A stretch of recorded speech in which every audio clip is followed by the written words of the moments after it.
तो जो मुकेश सैनी जी जो कह रहे हैं, हम लोग तो भैया खुद भोगी हैं इस बात के एक छोटे समय के लिए। मुख्यमंत्री नीतीश कुमार जी सिर्फ 2-4 अधिकारी हैं उनके आसपास जिनके शय पर वो काम करते हैं, जिनके माध्यम से वो काम करते हैं। मेरे मुख्यमंत्री बिहार यात्रा पर निकल रहे हैं, बस वो इतना करें कि वो मास्किंग ना करें, जनता से मिलते हुए जाएं, रास्ते में रेड लाइट पे रुकें, जनता जब उनको रोके और अपने सुझाव दे तो जनता से बातचीत करते हुए जाएं। नमस्कार, मैं हूं देवांशु, आप देख रहे हैं न्यूज़ फाउंडेशन। हमारे साथ बात करने के लिए चिराग पासवान है। जातीय जनगणना जो है वो बिहार में भी बड़ा मुद्दा बनता जा रहा है। तेजस्वी यादव ने बिहार विधानसभा में माहौल जो है एक तरह से बिल्कुल गर्म कर दिया। कह रहे हैं कि बिहार सरकार को अपने पैसे पे जातीय जनगणना करवानी चाहिए। आप क्या कहेंगे?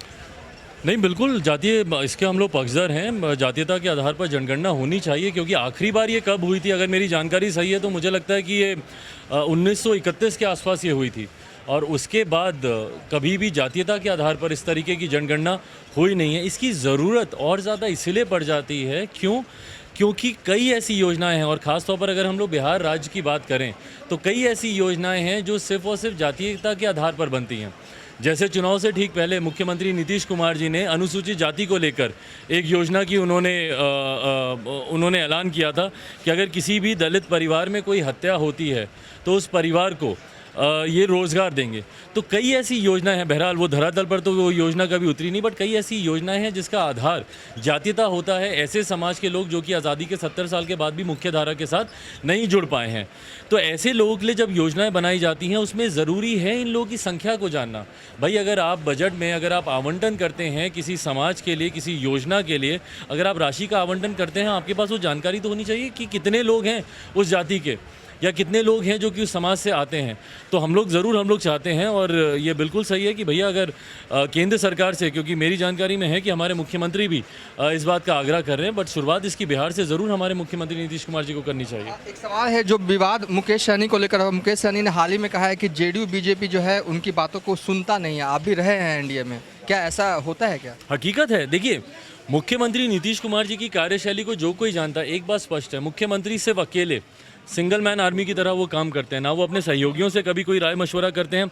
मैं दावे के साथ कह सकता हूं कि उनकी पार्टी के मंत्रियों से आप पूछ लीजिए, अगर उनको किसी भी सुझाव में या जानकारी में या किसी तरीके के मशवरे में या किसी तरीके के चर्चा में उनको अगर शामिल किया जाता हो। मुख्यमंत्री नीतीश कुमार जी सिर्फ 2-4 अधिकारी हैं उनके आसपास जिनके शय पर वो काम करते हैं, जिनके माध्यम से वो काम करते हैं। किसी नेता से, उनकी पार्टी का कोई एक कार्यकर्ता ऐसा है जो कि जाए और अपने नेता को जाकर बोल दे कि सर हमको इस चीज़ की दिक्कत हो रही है, इसमें हम चाहते हैं कि ऐसा किया जा सके? बिल्कुल भी नहीं। तो जो मुकेश सैनी जी जो कह रहे हैं, हम लोग तो भैया खुद भोगी हैं इस बात के एक छोटे समय के लिए, जब हम लोग उनके साथ थे।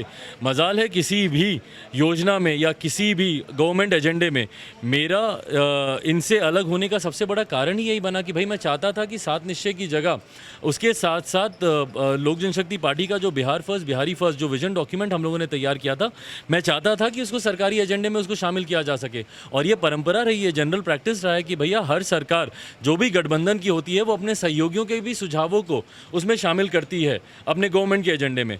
पर इन्होंने पूरी तरीके से बिहार फर्स्ट बिहारी फर्स्ट को नकारने का काम किया, जिस कारण से हम लोग भी अलग हुए। भाई, आपके 7 निश्चय पर मुझे नहीं विश्वास है। मैं नहीं मानता कि 7 निश्चय से बिहार का विकास हो सकता है। नली गली या नल जल से आप बिहार के विकास की बात करेंगे तो शिक्षा की बात कौन करेगा, स्वास्थ्य की कौन करेगा, इंफ्रास्ट्रक्चर की कौन करेगा, रेवेन्यू जनरेशन की कौन करेगा, IT जॉब, बेरोजगारी जो आज की तारीख में सबसे बड़ा मुद्दा है, वो इनके सरकारी एजेंडे में ही नहीं है। आखिरी सवाल, जाने अनजाने ही सही सीएम नीतीश कुमार ने आपकी एक मांग को पूरी कर दी। लास्ट टाइम जब मैंने आपसे इंटरव्यू किया था तो आपने कहा था कि नीतीश कुमार को बिहार यात्रा पर निकलने चाहिए। अब जल्द ही नीतीश कुमार बिहार यात्रा पर निकलने वाले हैं। मैं, मुझसे ज़्यादा कोई खुश नहीं हो सकता। एक बिहारी होने के नाते मैं खुश हूँ कि मेरे मुख्यमंत्री बिहार यात्रा पर निकल रहे हैं। बस वो इतना करें कि वो मास्किंग ना करें जब वो यात्रा पे निकले। आपके माध्यम से, अगर पिछली बार अगर उन्होंने सुझाव को सुना तो मैं चाहूँगा आपके माध्यम से इस बार भी सुने। मास्किंग नहीं करें। वो जो गंदगी छुपाने के लिए जो विस्थापित किस तरीके से ज़िंदगी अपनी सड़कों के किनारे जी रहे हैं उसको छुपाने के लिए जो सफ़ेद चादर ये डाल देते हैं वो ना करें। रूट नहीं लगवाएं, जनता से मिलते हुए जाएं, रास्ते में रेड लाइट पर रुकें, जनता जब उनको रोके और अपने सुझाव दे तो जनता से बातचीत करते हुए जाएँ। चलिए, ये थे चिराग पासवान जिन्होंने हमसे बातचीत करते हुए विस्तार से बताया कि मुकेश सहनी के साथ जो हो रहा है वो गलत हो रहा है। अगर सीएम नीतीश कुमार आने वाले वक्त में बिहार यात्रा पर जाते हैं तो उन्हें मेरी तरफ से बधाई। फिलहाल अभी तक के लिए इतना ही। आप देखते रहिए न्यूज़ फाउंडेशन।